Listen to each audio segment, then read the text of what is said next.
मल्लिकार्जुन खड़गे जी, केसी वेणुगोपाल जी, अशोक गहलोत जी, भूपेश बघेल जी, पवन Kumar Bansal ji, Adhir Ranjan Chaudhary ji, Shakti Singh Gohil ji, Anil Chaudhary ji, CWC members, PCC president, CLP leaders, senior नेता और हमारी पार्टी के प्यारे कार्यकर्ता भाई और बहनों, आप सबका यहां बहुत बहुत स्वागत, नमस्कार।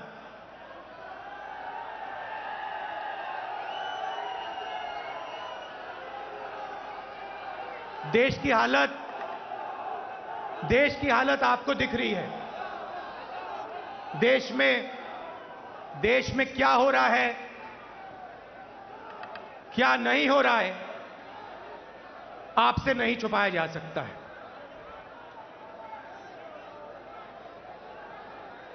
और जब से बीजेपी की सरकार आई है, बोलूंगा हल्ला बोल तब से देश में नफरत और क्रोध बढ़ता जा रहा है। हुआ करता था, सही है? जो निवाला गरीब आदमी लिया करता था, वो आटा आपको आज लग रहा है 40 रुपए कैसे हो गया? नफरत और क्रोध देश में बढ़ता ही जा रहा है, सही है ना?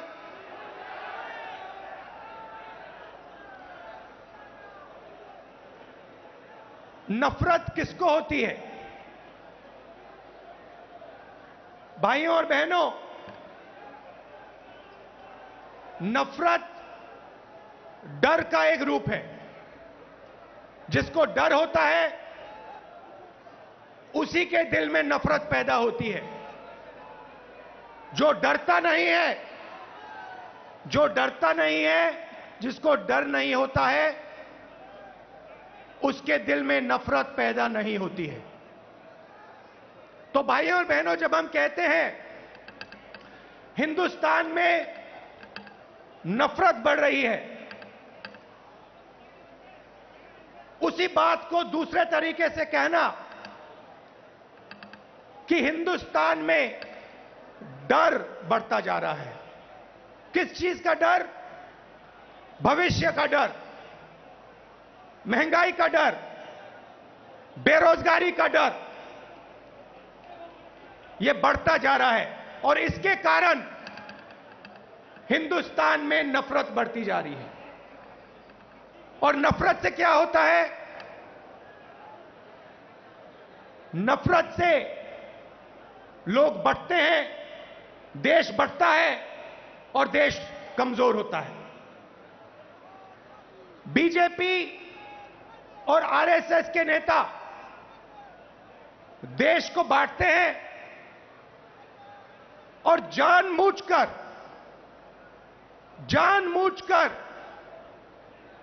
देश में भय पैदा करते हैं, लोगों को डराते हैं और नफरत पैदा करते हैं। अब सवाल उठता है, ये किसके लिए करते हैं और क्यों करते हैं? फायदा इस डर का, इस नफरत का फायदा किसको मिल रहा है? भाई और बहनों, क्या इस डर का फायदा, नफरत का फायदा हिंदुस्तान के गरीब आदमी को मिल रहा है? पिछले 8 सालों में आप मुझे बता दीजिए, हिंदुस्तान के गरीब आदमी को, किसान को, मजदूर को, छोटे दुकानदार को नरेंद्र मोदी जी की सरकार ने क्या फायदा दिया?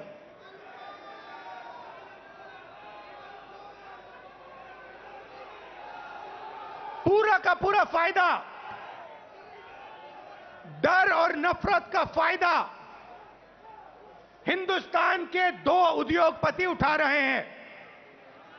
आप बाकी उद्योगपतियों से भी पूछ लो, वो भी आपको बताएंगे कि पिछले 8 साल में हमारा कोई फायदा नहीं हुआ, सिर्फ 2 व्यक्तियों का फायदा हुआ है।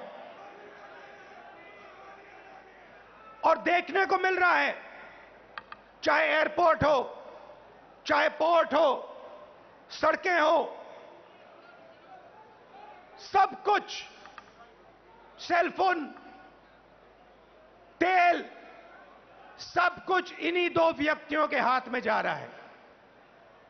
मीडिया देश को डराती है, नफरत पैदा होता है, और फिर पूरा का पूरा फायदा बीजेपी दो लोगों को दे रही है। अब देखिए, नरेंद्र मोदी जी ने नोटबंदी की। नोटबंदी से गरीबों का फायदा हुआ? गरीबों की जेब से पैसा निकाला, गरीबों को कहा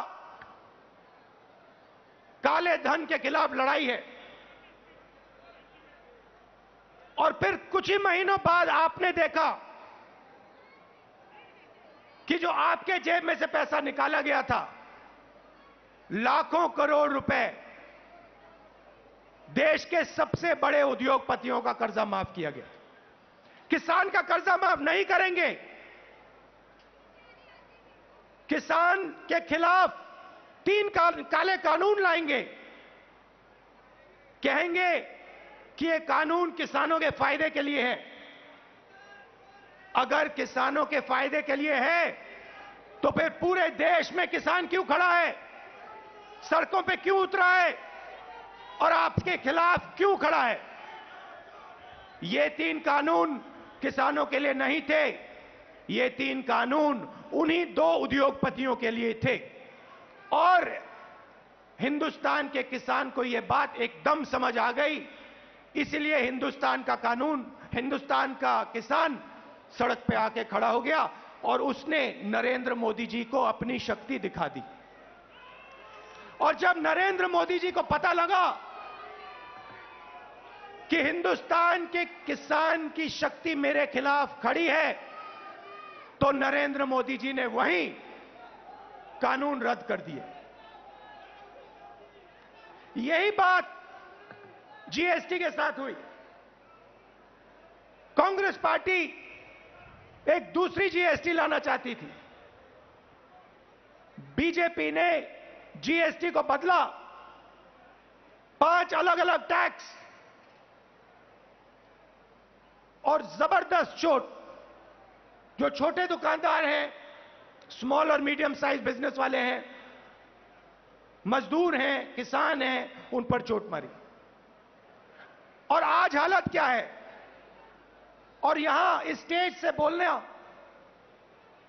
मुझे अच्छा नहीं लग रहा है, मगर आज हिंदुस्तान की हालत यह है कि अगर देश चाहता भी है तो देश अपने युवाओं को रोजगार नहीं दे पाएगा।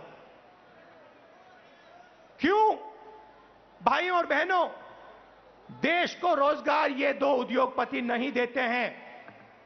देश को रोजगार स्मॉल और मीडियम बिजनेस वाले देते हैं, देश को रोजगार किसान देते हैं, और इन लोगों की रीढ़ की हड्डी नरेंद्र मोदी जी ने तोड़ दी है। तो आज जो इस देश को रोजगार दे सकते थे, वो इस देश को रोजगार नहीं दे सकते हैं।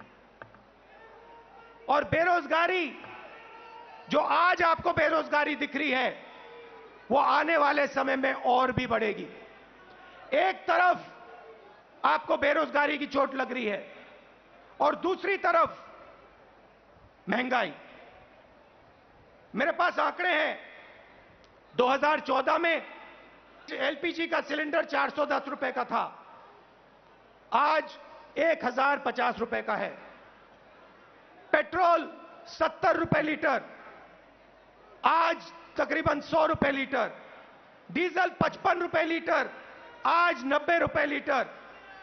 सरसों का तेल 90 रुपए लीटर, आज 200 रुपए लीटर। दूध 35 रुपए लीटर, आज 60 रुपए लीटर। आटा 22 रुपए केजी। तो एक तरफ आपको बेरोजगारी से चोट लग रही है और दूसरी तरफ जबरदस्त महंगाई। भाइयों और बहनों, हिंदुस्तान ने ऐसी महंगाई कभी नहीं देखी। नरेंद्र मोदी जी कहते थे 70 साल में क्या किया कांग्रेस पार्टी ने। 70 साल में कांग्रेस पार्टी ने इतनी महंगाई हिंदुस्तान को नहीं दिखाई।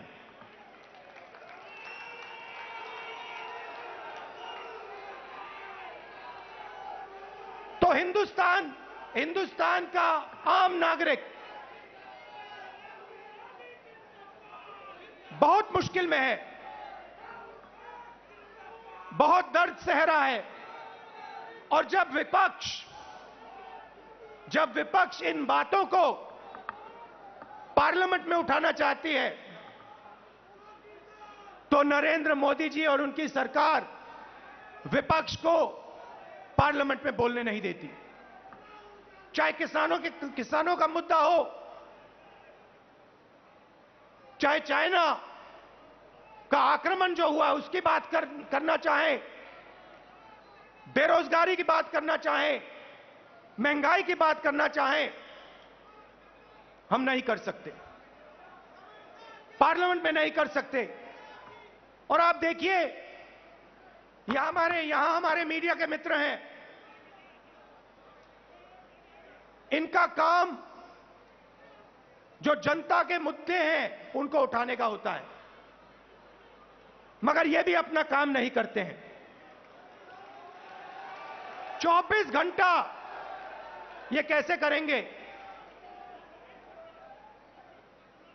ये मीडिया उन्हीं दो उद्योगपतियों का मीडिया है। पूरा का पूरा मीडिया उन्हीं दो उद्योगपतियों के हाथ में है। तो सच्चाई कैसे दिखेगी? सच्चाई कैसे सुनाई देगी? और जनता को सब मालूम है। जनता घर में टीवी ऑन करती है और जनता जानती है कि टीवी किसका है और टीवी किसके लिए काम कर रहा है। टीवी दो उद्योगपतियों का है, अखबार दो उद्योगपतियों के हैं, और ये दो उद्योगपति नरेंद्र मोदी जी के लिए 24 घंटा काम करते हैं और नरेंद्र मोदी जी इनके लिए 24 घंटा काम करते हैं। देश में बेरोजगारी, देश में महंगाई और देश का पूरा धन दो उद्योगपतियों के हाथ में। एक तरफ मीडिया का कंट्रोल, दूसरे तरफ प्रधानमंत्री पे कंट्रोल।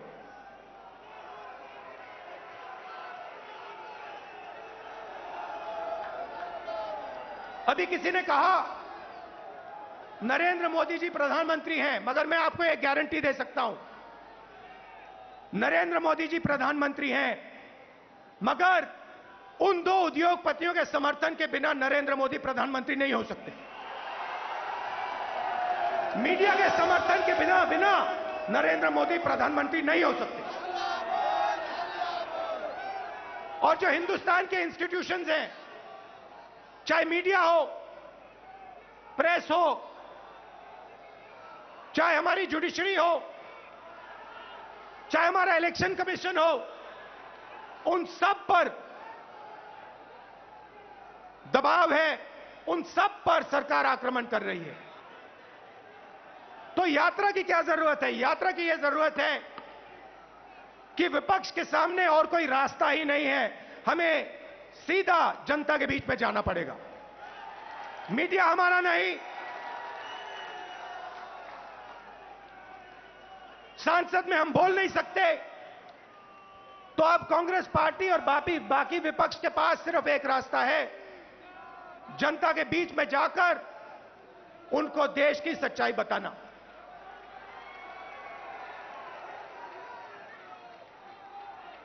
जो भी नरेंद्र मोदी जी के खिलाफ काम करना चाहता है, चाहे कोई भी हो,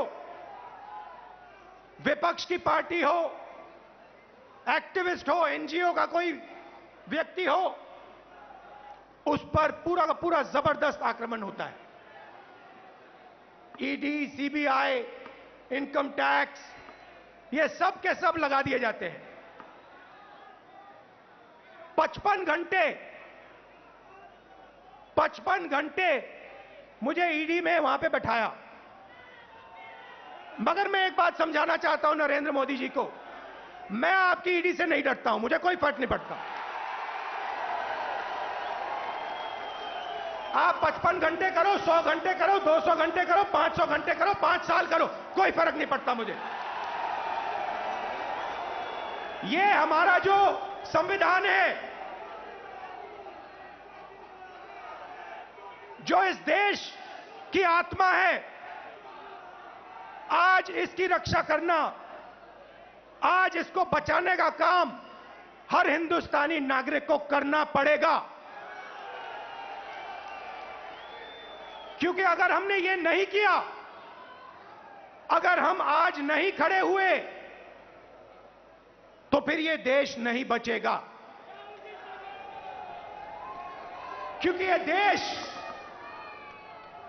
संविधान है, ये देश इस देश की जनता की आवाज है, ये देश इस देश की जनता का भविष्य है।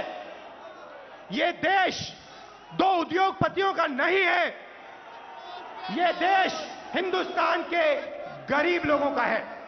और आज दो हिंदुस्तान बन गए हैं, एक मजदूरों का, गरीबों का, किसानों का, बेरोजगार युवाओं का। उस देश में कोई सपना नहीं देखा जा सकता। उस देश में अगर आप रोजगार चाहते हो नहीं मिल सकता, अगर आप अपने बच्चों को कॉलेज यूनिवर्सिटी में भेजना चाहते हो आप नहीं कर सकते हो। उस देश में आपको अपना खून पसीना देना पड़ेगा, और खून पसीना देने के बाद आपको कोई फायदा नहीं मिलेगा। और दूसरा देश, इसी हिंदुस्तान के अंदर 2, 3, 10, 15 उद्योगपतियों का, अरबपतियों का, उसमें आप जो भी सपना देखना चाहते हो देख सकते हो। जो भी आप चाहते हो आपको हिंदुस्तान में मिल जाएगा। भाइयों और बहनों, इन दो देशों के बीच में लड़ाई है। नरेंद्र मोदी जी की विचारधारा कहती है कि देश को बांटना है और पूरा का पूरा फायदा चुने हुए लोगों को देना है। हमारी विचारधारा कहती है कि देश सबका है और देश की जनता जो अपना खून और पसीना देती है, उसका फायदा 2-3 उद्योगपतियों को नहीं मिलना चाहिए। उसका फायदा हिंदुस्तान के किसान को, मजदूर को, गरीब को, बेरोजगार युवाओं को मिलना चाहिए। यह फर्क है। और आप जाइए, आप आज चले जाइए और किसी भी छोटे दुकानदार से, किसी भी मजदूर से, किसी भी स्मॉल और मीडियम बिजनेस वाले से, किसी भी किसान से पूछ लीजिए, क्या यूपीए के समय और आज के समय में क्या फर्क है? यूपीए के समय में 70,000 करोड़ रुपए यूपीए की सरकार ने हिंदुस्तान के किसानों को दिया बिना पूछे। नरेंद्र मोदी जी ने 3 काले कानून दिए। मजदूरों के लिए यूपीए सरकार ने एक ऐतिहासिक कानून मनरेगा दिया। नरेंद्र मोदी जी ने पार्लियामेंट में कहा कि मनरेगा गरीबों पर अपमान है। और फिर आज उनको नरेगा देना पड़ रहा है, क्योंकि अगर आज यूपीए का नरेगा नहीं होता, हिंदुस्तान में आग लग जाती। जमीन अधिग्रहण बिल हम लाए, लाखों करोड़ रुपए हमने गरीब जनता को कॉम्पनसेशन में दिला। लाखों करोड़ रुपए, अरबपति बना दिए। पहले बिना पूछे किसान की जमीन छीन ली जाती थी। हजारों एकड़ बिना पूछे 1 मिनट में छीन लिया जाता था। हमने कहा यह गलत है, हम कानून लाए। नरेंद्र मोदी जी ने पहला काम उस कानून को रद्द करने की कोशिश की, उनका पहला काम था।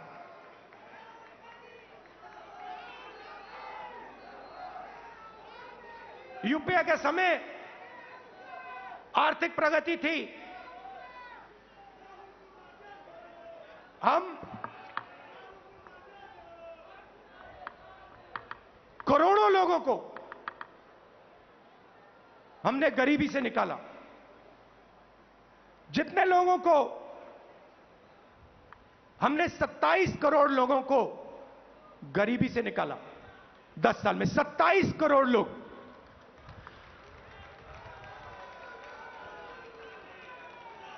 भोजन का अधिकार, मनरेगा, कर्जा माफी, इन औजारों से हमने 27 करोड़ लोगों को 10 साल में गरीबी से निकाला। भाइयों और बहनों, पिछले 8 साल में नरेंद्र मोदी ने 23 करोड़ लोगों को वापस गरीबी में डाल दिया है।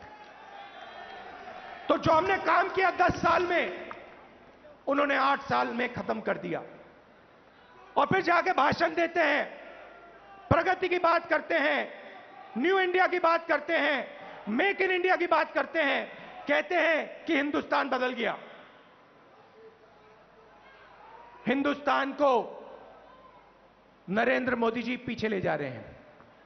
हिंदुस्तान में नरेंद्र मोदी जी नफरत फैला रहे हैं, डर फैला रहे हैं, और इससे देश का नुकसान होगा, देश का फायदा हो ही नहीं सकता। फायदा देश के दुश्मनों को होगा, फायदा चाइना को होगा, फायदा पाकिस्तान को होगा, मगर हिंदुस्तान को नहीं होगा। हिंदुस्तान में जितनी भी नफरत फैलेगी, जितना क्रोध फैलेगा, जितना डर फैलेगा, उतना हिंदुस्तान कमजोर होगा।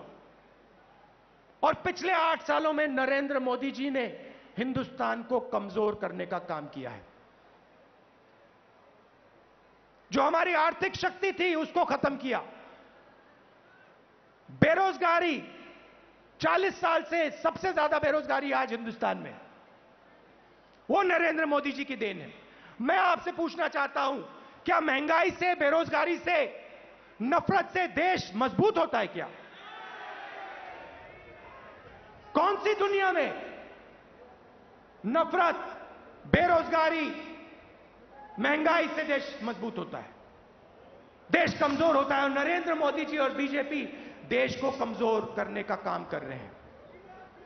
कांग्रेस पार्टी देश को जोड़ती है, हम नफरत मिटाते हैं, हटाते हैं, और जब नफरत मिटती है, खत्म होती है, जब डर कम होता है, तब हिंदुस्तान तेजी से आगे बढ़ता है। हमने ये करके दिखाया है, सालों करके दिखाया है। तो ये मैं आपको कहना चाहता था। कांग्रेस कार्यकर्ताओं को मैं धन्यवाद करना चाहता हूं। आप हमारी विचारधारा के लिए लड़ते हो, आप हिंदुस्तान के लिए लड़ते हो, आप संविधान के लिए लड़ते हो, आप अपना खून, अपना पसीना इस देश को देते हो। मैं आपको दिल से धन्यवाद करना चाहता हूं और आपको कहना चाहता हूं कि कांग्रेस पार्टी का कार्यकर्ता ही देश को बचा सकता है। कांग्रेस पार्टी की विचारधारा देश को प्रगति के पथ पे ला सकती है। हमारे लिए सरकार ने, जैसे मैंने कहा, रास्ते बंद कर दिए हैं। पार्लियामेंट का रास्ता बंद कर दिया। संसद में कांग्रेस पार्टी या विपक्ष के लोग भाषण कर ही नहीं सकते, हमारा माइक ऑफ हो जाता है। और किसी भी मुद्दे पे हम चाइना के आक्रमण पे बात करना चाहते हैं, नहीं कर सकते। बेरोजगारी के बात पे बात करना चाहते हैं, नहीं कर सकते। महंगाई पे बात करना चाहते हैं, नहीं कर सकते। वो रास्ता बंद है।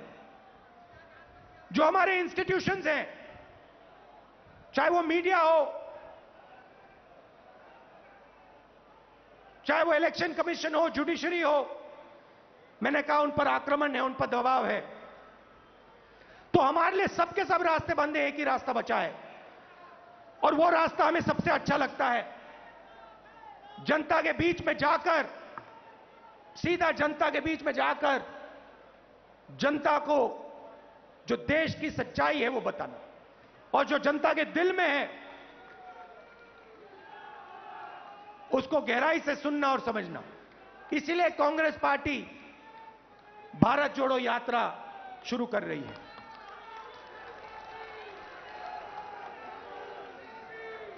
आप सब दूर दूर से आए, इसके लिए मैं आपको दिल से धन्यवाद करना चाहता हूं। विचारधारा की लड़ाई है और कांग्रेस पार्टी की विचारधारा और जो हमारे सब विपक्ष की पार्टियां हैं मिलकर बीजेपी और आरएसएस की विचारधारा को हराएंगे। बहुत बहुत धन्यवाद। नमस्कार। जय हिंद। धन्यवाद। और अंत में राहुल जी के संदेश के साथ मैं आपसे आग्रह करूंगा, इस प्रण और संकल्प के साथ हम लोग जाएंगे। इस देश के अंदर नफरत के खिलाफ, महंगाई के खिलाफ राहुल जी का जो आह्वान है, इस मुल्क से उसको मिटाना है और भारत जोड़ने के संकल्प के साथ कांग्रेस का नेतृत्व ये यात्रा निकालेगा। तो मंच पर आसीन तमाम शीर्ष नेताओं का, आदरणीय राहुल जी का मैं तहे दिल से दिल्ली कांग्रेस के तौर पर और कांग्रेस परिवार के आधार पर मैं तमाम कांग्रेस जन का और देश देश के कोने कोने से आए कांग्रेस परिवार के साथियों का पुनः अभिनंदन करता हूं और आप सभी का धन्यवाद करता हूं इस संकल्प के साथ कि राहुल जी का दिशा निर्देश हमें एक नई ऊर्जा देगा और इस सरकार को हम एक बार फिर झुकाने का काम करेंगे। बहुत बहुत धन्यवाद। जय हिंद, जय कांग्रेस।